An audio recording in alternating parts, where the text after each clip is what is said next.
बागों के हर फूल को अपना समझे बागवान, पत्ता पत्ता डाली डाली सींचे बागवान, ये रुत है बागवान, रुत है बागवान। आपके पेरेंट्स ने आपको पाला पोसा बड़ा किया और आप उनके संग क्या करते हो? अगर आपकी मदर या फादर में से कोई आपको मोबाइल की कोई चीज़ नहीं आ रही या कोई चीज़ बार बार पूछता है ना, तो आप क्या करते हो? प्लीज़ मुझसे बार बार मत पूछो, मुझे बार बार नहीं बताना। इस पे भी एक छोटी सी मैं कहा स्टोरी बताऊंगी कि जब आप छोटे थे ना, तब उस स्टोरी में मदर ने बोला कि तुम जब छोटे थे ना, तुम बार बार पूछते थे मम्मी ये क्या है, मम्मी वो क्या है, और मैं बार बार बताती थी कि ये एप्पल है, ये मैंगो है, ये डोर है, इसको डोर बोलते, मैंने तुम्हें बोलना सिखाया। और मैं अब जब बुजुर्गियत में बार बार पूछती हूँ, मेरी याददाश्त कमज़ोर हो गई, मैं उम्र की हो गई हूँ, तो तुम उसमें भी रिग्रेट फील करते हो कि मेरी मदर बार बार मुझसे क्यों पूछती है। ऐसी छोटी छोटी बहुत सी कहानियाँ। एक बेटे ने कहा कि मुझे आपका कर्ज उतारना है। अब बताइए कि माता पिता का भी कर्ज कोई कभी उतार सकता है?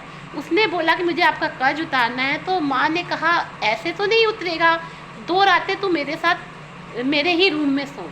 माँ ने क्या किया, बिस्तर गीला कर दिया। बेटे ने कहा ये गीले बिस्तर पे मैं कैसे सो सकता हूँ? तो उसकी माँ ने कहा ना कि मैं जब तू छोटा था ना, तो तू रोज़ बिस्तर गीला करता था, तेरे को सूखे में सुला करके मैं गीले में सो जाया करती थी। माँ बाप तो ऐसे होते हैं, अपने हिस्से की रोटी भी बच्चे को दे देते हैं। तो कहने का तात्पर्य ये है कि पेरेंट्स जो आपको इतना बड़ा करते हैं, पाल पोस के बड़ा करते हैं, फिर आप क्या करते हो? क्रिटिक्स करते हो, उनका मजाक उड़ाते हो।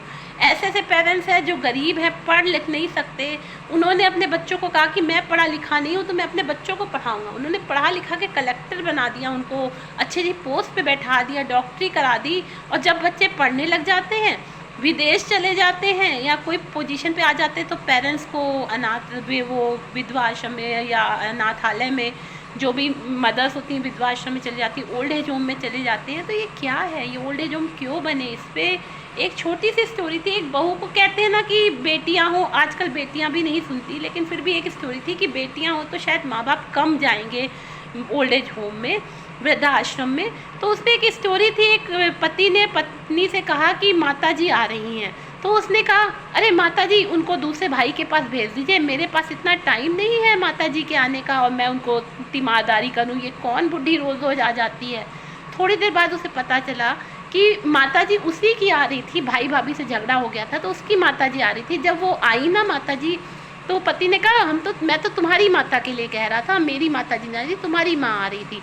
तब पत्नी को रियलाइज़ हुआ कि अरे मैं तो बहुत गलत कर रही थी। लेकिन ये सब ना फिल्मी सीन और फिल्म होता है, रियल लाइफ में हस्बैंड वाइफ बुजुर्गों के संग क्या हश्र करते हैं, उनकी केयर नहीं करते। इसलिए मैं कहती हूँ, जैसे बागवान मूवी में दिखाया गया, उन्होंने 5 बच्चे पाल के बड़े किए और किसी ने उनकी केयर नहीं की। ये तो सलमान खान का उसमें रोल था कि एक बच्चा था जिसको गोद लिया था, बड़ा किया था, वो अपने घर ले जाता, लेकिन रियल लाइफ में ऐसा नहीं होता।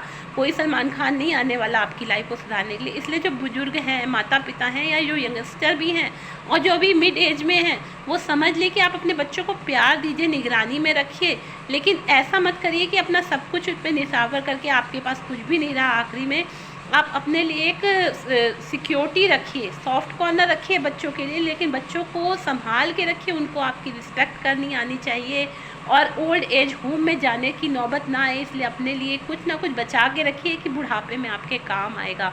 क्योंकि ये बच्चे जो है ना, ये सब आजकल के बच्चे फ्यूचर सिक्योर करने में लगे रहते हैं, उनको अपनी लाइफ की अपॉर्चुनिटीज़ की ज़्यादा फिक्र होती है। और सच बात भी है, खर्चे बड़े हो गए तो उनके लिए, बुजुर्गों के, किसी के लिए टाइम नहीं है। आप सोचो मैं बुजुर्ग हो गया हूँ और मेरे पीछे बच्चे लगे रहें सेवा करें, तो आजकल कोई सेवा नहीं करता। बुजुर्गियत में आप जितना कम बोलेंगे, चुप रहेंगे और सहन करेंगे, उतना ही आपके लिए अच्छा है। जो भी ओल्ड एज के बुजुर्ग हैं वो पहले के ज़माने से चले गए कि बहुएं सुन रही हैं, डांट खा रही है, ये सब कुछ नहीं होता। इसलिए अपनी सिक्योरिटी बना के रखिए, जहाँ भी रहिए खुश रहिए और अपने बच्चों को थोड़ा सा प्रेशराइज करके रखिए, थोड़ा सा बांध के रखिए अपने बच्चों को। जितना आज आप फ्री छोड़ेंगे, उनके अंदर आपका डर नहीं होगा, तो कल को ओल्ड एज में क्या, यंग एज में भी आपके संग मिसबिहेव करेंगे। देखते नहीं हैं कितने ही केसेस आते हैं, ओल्ड एज कपल्स की डेथ हो गई, कहीं पोते ने कर दिया, तो आप मुंह में ना बंधे रहिए। कहीं पोते ने मर्डर कर दिया, कहीं कुछ हो गया, माँ बाप को निकाल दिया घर से। बहुत सारे क्रिमिनल ऑफेंस होते हैं जो डोमेस्टिक वायलेंस के अंदर तक आते हैं। आप डोमेस्टिक वायलेंस में जा करके इसकी शिकायत तो लगा सकते हैं, लेकिन घर की चीज़ बाहर क्यों फैले? घर की चीज़ें बाहर क्यों जाएं और लोगों को तमाशा क्यों दिखाएं, इसलिए तमाशा ना बने। इसलिए आप अपनी सिक्योरिटी रखिए और पहले से सोच के रखिए कि हमें अपने बच्चों के लिए कुछ करना है, फिर अपना भी कुछ फ्यूचर सिक्योर करना है।